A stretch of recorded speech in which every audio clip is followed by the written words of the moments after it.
और भी ऐसी मज़ेदार कहानियाँ सुनने के लिए वीडियो को लाइक करके हमारे चैनल नैरेटिव नील को सब्सक्राइब करें और बेल आइकन दबाएं ताकि और भी कहानियाँ आप तक सबसे पहले पहुँचे। और इस कहानी के भाग 1 को सुनने के लिए नीचे डिस्क्रिप्शन पर क्लिक करें। एक महत्वपूर्ण जानकारी हाथ लगी है सर, सोचा आपके काम आएगी इसलिए आ गया।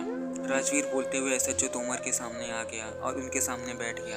बताओ वह कौन सी महत्वपूर्ण जानकारी है? रविंद्र तोमर ने राजवीर के चेहरे पर नजरें जमाकर जिज्ञासा भरे स्वर में पूछा। सर, पहाड़गंज में देशबंधु गुप्ता रोड पर T229 में एक गोल्डन यूनिसेक्स स्पा है।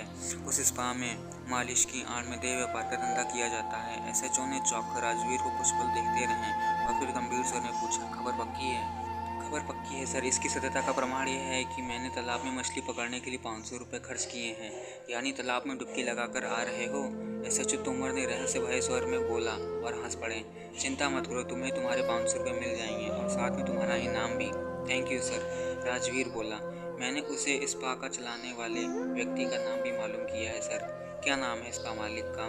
मोहम्मद तस्लीम नाम है सर। यदि स्पा पर रेड डाली जाए तो वहाँ मालिश की आड़ में देह परोसने वाली युवतियों के साथ उन युवकों को भी पकड़ा जा सकता है जो वहाँ काम कर रहे हैं, और वह युवक भी पकड़ में आ जाएंगे जो स्पा में मालिश कराने के बहाने मौज मस्ती करने आते हैं। ठीक है, रविंद्र कुमार तोमर ने जेब से पर्स निकालकर 500 रुपये के 2 नोट निकालकर राजवीर की तरफ बढ़ाते हुए कहा, यह लो तुम्हारा इनाम। राजवीर ने नोट लेकर उन्हें सैल्यूट किया और उनके कक्ष से बाहर निकल गया। एसएचओ तोमर के लिए यह महत्वपूर्ण खबर थी। उन्होंने तुरंत डीसीपी श्वेता चौहान को फ़ोन कर गोल्डन यूनिसेक्स सैलून और स्पा के बारे में देह मालिश की आड़ में चल रहे देह व्यापार की जानकारी दी। डीसीपी श्वेता चौहान ने इस जानकारी को गंभीरता से लेते हुए एक special staff SP Ajay Singh के नेतृत्व में एक टीम का गठन करके उन्हें रात में ही गोल्डन यूनिसेक्स के सैलून में भेजा। एसएचओ रविंद्र कुमार तोमर ने हेड कांस्टेबल कमरपाल को अपने हस्ताक्षर युक्त 4 नोट 500 रुपये की देकर अच्छे से समझाकर स्पा के अंदर डिकोय कस्टमर बनाकर भेज दिया।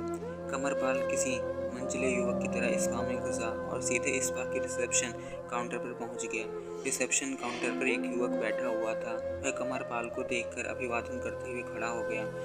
आपका हमारे स्पा पार्लर में स्वागत है, कहिए आपकी क्या सेवा की जाए? कमरपाल ने काउंटर पर झुककर पहले इधर उधर देखा और जैसे इत्मीनान कर लेना चाहता था कि उनकी बातें कोई सुन तो नहीं रहा है। इत्मीनान हो जाने पर उसने बहुत दबी हुई आवाज़ में कहा, सर्दी का मौसम है श्रीमान, मसाज के लिए कपड़े उतारना क्या ठीक रहेगा? हमारे कैबिन में सर्दी का क्या काम जनाब?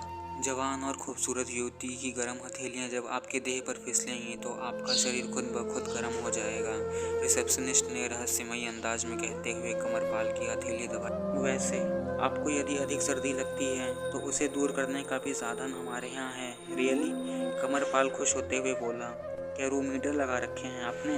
अरे नहीं जनाब, कमरपाल की बात पर रिसेप्शनिस्ट ने जवाब दिया और हंस पड़ा।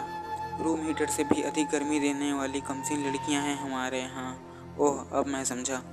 कमरपाल मुस्कुराया। क्या मुझे उनका दीदार करने का मौका मिलेगा? बेशक, आप जैसे कस्टमरों को खुश करने की पूरी कोशिश रहती है हमारी। आप दीदार करेंगे, पसंद करेंगे तभी तो हमारा स्पा चलेगा।